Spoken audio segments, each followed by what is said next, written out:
नमस्कार दोस्तों, स्वागत है आप सभी का हमारे इस YouTube चैनल इकोनॉमिक्स स्टडी 2.0 में। आज के इस वीडियो के माध्यम से हम economics BA third year 6th semester के पेपर फर्स्ट के बारे में चर्चा करेंगे, जिसमें हम इंडियन इकोनॉमी के बारे में अध्ययन करेंगे। तो चलिए वीडियो को शुरू करते हैं। भारतीय अर्थव्यवस्था का अर्थ भारत एक विकासशील राष्ट्र और अर्थव्यवस्था है, जिसमें ग्रह पर एक मिश्रित अर्थव्यवस्था भी शामिल है। एक विकासशील अर्थव्यवस्था के महत्वपूर्ण गुण हैं अत्यधिक जनसंख्या, सबसे अधिक आबादी, बेसहारा या गरीबी रेखा के नीचे, खराब बुनियादी ढांचा, कृषि आधारित अर्थव्यवस्था, पूंजी विकास की धीमी गति और कम प्रति व्यक्ति आय। देश की आज़ादी के बाद से ही भारत आर्थिक दृष्टिकोण के अनुसार अनेक दृष्टिकोण बनाता रहा है। यद्यपि भारतीय अर्थव्यवस्था विकासशील अवस्था में है। भारतीय अर्थव्यवस्था की विशेषताएं। भारतीय अर्थव्यवस्था एक विकासशील अर्थव्यवस्था है और इसका कारण यह है कि भारत में अशिक्षा, बेरोजगारी, गरीबी आदि बहुत अधिक हैं। भारतीय अर्थव्यवस्था के सामने आने वाले विभिन्न मुद्दों को जोड़ने के लिए सकल घरेलू उत्पाद (GDP) में तत्काल कमी के साथ ऐसे कई तत्व हैं जो भारतीय अर्थव्यवस्था के विकासशील होने की विशेषताओं और प्रकृति को जोड़ते हैं। भारतीय अर्थव्यवस्था की विशेषताएं निम्नलिखित है। पहला, निम्न प्रति व्यक्ति वास्तविक आय। किसी राष्ट्र का वास्तविक राजस्व या आय किसी दिए गए मौद्रिक वर्ष में समग्र रूप से राष्ट्र की क्रय शक्ति को दर्शाता है, जबकि प्रति व्यक्ति वास्तविक या राष्ट्र की सामान्य क्रय शक्ति को संदर्भित करती है। उस वर्ष किसी देश में किसी व्यक्ति की शक्ति या क्रय शक्ति उभरते राष्ट्र प्रत्येक व्यक्ति के लिए निम्न वास्तविक आय की गुणवत्ता साझा करते हैं। दूसरा, जनसंख्या वृद्धि की उच्च दर। जहां अधिक जनसंख्या है, वहां उस जनसंख्या की सहायता के लिए एक ढांचा भी स्थापित किया जाना चाहिए। इसका तात्पर्य यह है कि पर्याप्त शिक्षाप्रद, शैक्षिक और नैदानिक कार्यालय, पर्याप्त व्यावसायिक उद्घाटन या बड़े मुआवजे के साथ रोजगार के अवसर इत्यादि होने चाहिए। एक उच्च आबादी के साथ, विशेष रूप से एक निर्विवाद रूप से उच्च आबादी के साथ, प्रत्येक निवासी को ये सुविधाएं देना एक बड़ा उपक्रम बन जाता है और अक्सर राज्य संचालित प्रशासन या सरकार इसे जारी नहीं रख सकती है। तीसरा, गरीबी का अंधहीन चक्र। आवश्यकता और गरीबी का अंधहीन चक्र आपूर्ति पक्ष के साथ साथ मांग पक्ष दोनों से संबंधित है।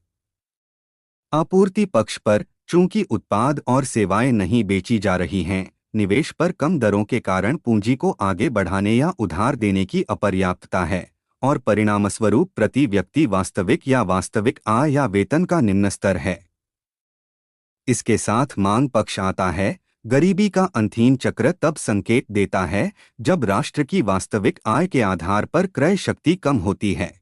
भारतीय अर्थव्यवस्था की मुख्य विशेषताएं निम्नलिखित है। पहला, कृषि आधारित अर्थव्यवस्था। भारतीय अर्थव्यवस्था पूर्णतः कृषि आधारित अर्थव्यवस्था है।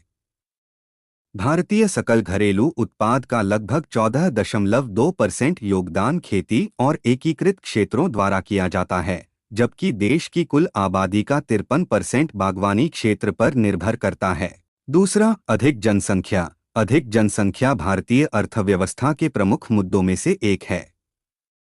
भारत में निवासियों की संख्या में लगातार हर दशक में लगभग 20% की वृद्धि होती है। कुल जनसंख्या का लगभग 17.5% हिस्सा भारत के पास है। तीसरा, आय में विसंगतियां। भारतीय अर्थव्यवस्था में सबसे परेशान करने वाली बात बहुतायत का अभिसरण है। हालिया रिपोर्ट के अनुसार 1% भारतीयों के पास देश की 53% प्रचुर संपत्ति है। इनमें शीर्ष 10% 76.30% हिस्से का दावा करते हैं। रिपोर्ट बताती है कि देश का 90% हिस्सा देश की 1/4 संपत्ति पर दावा करता है। चौथा, पूंजी निर्माण में विनाश। पूंजी विकास की दर सशक्त रूप से वेतन या आय के निम्न स्तर से जुड़ी हुई है। पिछले वर्षों की तुलना में सकल घरेलू पूंजी में जबरदस्त कमी आई है।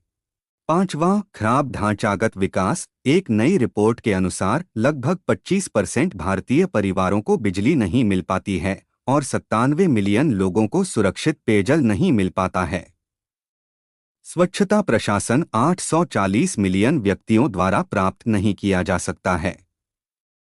भारत को इस ढांचागत असामान्यता से निपटने के लिए $100 मिलियन की आवश्यकता है। छठवां, अपूर्ण बाजार। भारतीय बाजार प्रकृति में दोषपूर्ण या अपूर्ण हैं क्योंकि पोर्टेबिलिटी, गतिशीलता या मूवमेंट के अभाव में यह कमजोर पड़ जाता है, जो एक स्थान से शुरू होकर दूसरे स्थान तक जाता है, जिससे परिसंपत्तियों का आदर्श उपयोग होता है।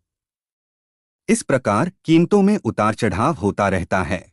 सातवां, गरीबी का अंतहीन चक्र। भारत एक राष्ट्र गरीब है क्योंकि वह गरीब है शब्द का एक आदर्श उदाहरण है। अभाव या गरीबी का अंतहीन जाल इस प्रकार के विकासशील देशों को फंसाता है। आठवां, अप्रचलित प्रौद्योगिकी। भारतीय कार्य निर्माण प्रकृति में श्रम प्रधान है। नवप्रवर्तन और आधुनिक मशीनरी का अभाव है।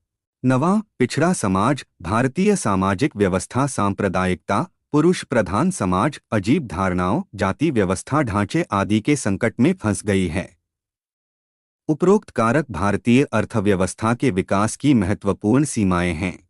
10वां, निम्न प्रति व्यक्ति आय। भारत का प्रति व्यक्ति वेतन अन्य विकासशील देशों की तुलना में काफी कम है।